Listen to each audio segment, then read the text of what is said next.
When Maya was 8, her older sister Emma won the school's spelling bee.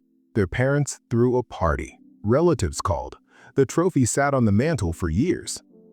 2 years later, Maya won the same spelling bee. Her mom hugged her and said, "That's wonderful, honey. Emma's going to be so proud of you."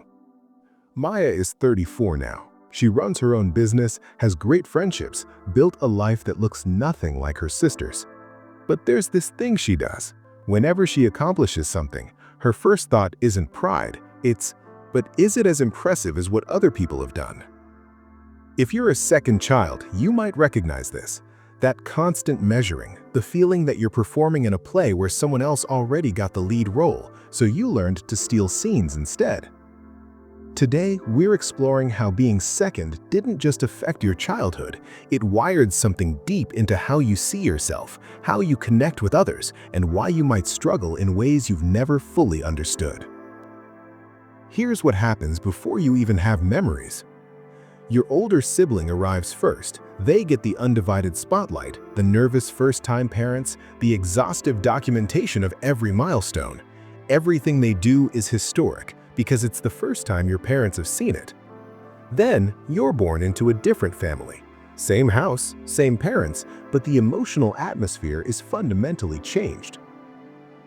Your parents are more relaxed now. They've done this before. They know that missing a nap won't cause permanent damage.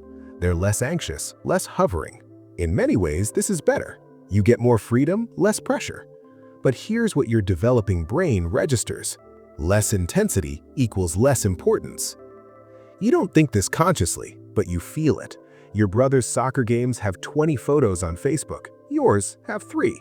His report card goes on the fridge with fanfare. Yours gets a smile and "good job."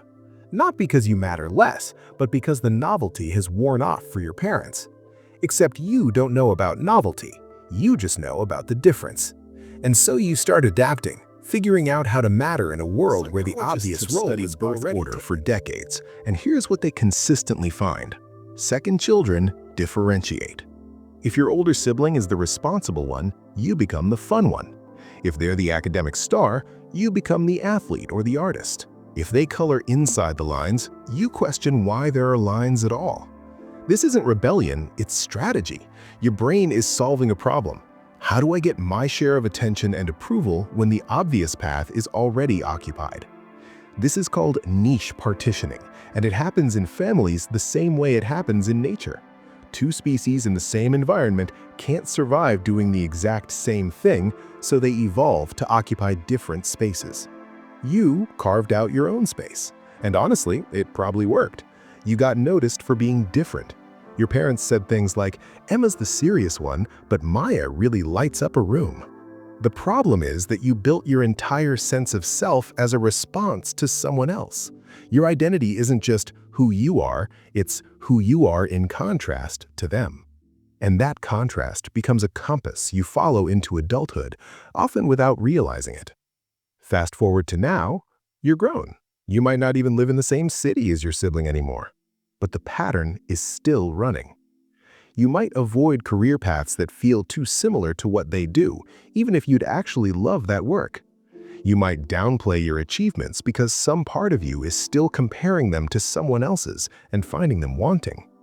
Or you go the opposite direction. You become intensely competitive. Every success has to be bigger, flashier, more impressive, because you're still trying to win a contest that started when you were 3. Second children often report feeling like imposters in their own lives. You accomplished the thing, but it doesn't feel real. It doesn't feel like it counts, because the metric you're using isn't, "Did I do well?" It's, "Did I do better than the standards set by someone else?" This is exhausting, and it's invisible. People see someone successful, capable, often charming and adaptable. They don't see the internal scoreboard that never stops running. This birth order dynamic shows up most clearly in how you love. Many second children become incredibly attuned to other people's emotions. You had to be. You learned early to read when your parents had bandwidth for you and when they didn't. You became an expert at not being too much, at fitting yourself into available space. This makes you empathetic, a great listener, the friend people call in crisis. But it also creates a painful pattern in romantic relationships. You're drawn to people who take up a lot of space, partners who are charismatic, demanding, intense, and then you feel invisible next to them, the way you felt as a child. But you stay because being needed feels close enough. Who are more passive, and then you resent carrying all the emotional labor, always being the one who plans and initiates and keeps things interesting. Either way, you're recreating the dynamic. You're trying to solve the childhood equation. How do I matter when there's someone else who seems to matter more? But here's the truth that often gets missed in these conversations. The adaptation you made, the identity you forged in that second position, it gave you something real. Second children are often more flexible than their older siblings. You're not as attached to being right or being in control. You learn to find alternative routes, to pivot when the main path was blocked. In an unpredictable world, this is a genuine advantage. You're often more socially intelligent, better at reading rooms, building coalitions, making people feel seen, because you had to develop those skills to navigate a complex family system. And the creativity you used to differentiate yourself, that's not a compensation, that's a core part of who you are. The willingness to try unconventional paths, to question default assumptions, that comes from a place of depth. The problem was never that you adapted. The problem is when the adaptation becomes a cage, when you're still making decisions based on childhood dynamics that no longer serve you. So what do you do with this awareness? First, notice where comparison is still running your life. When you accomplish something, whose imaginary standard are you measuring it against? When you make a choice, are you choosing what you actually want, or are you avoiding what someone else chose first? Second, practice this sentence. My sibling's success has nothing to do with my worth. Say it even if you don't believe it yet, because intellectually you know it's true. The work is getting your nervous system to believe it too. Third, get curious about who you'd be without the contrast. If you weren't defining yourself as not like them, what would you actually want? What paths have you avoided because they felt too similar to your siblings? What parts of yourself have you hidden because they didn't fit the role you chose?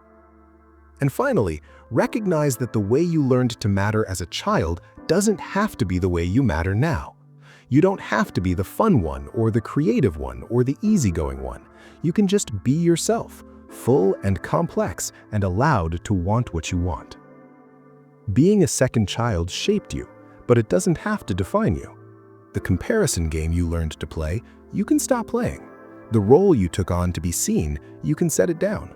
You were enough then, even when it didn't feel like it, and you're enough now, even without the measuring.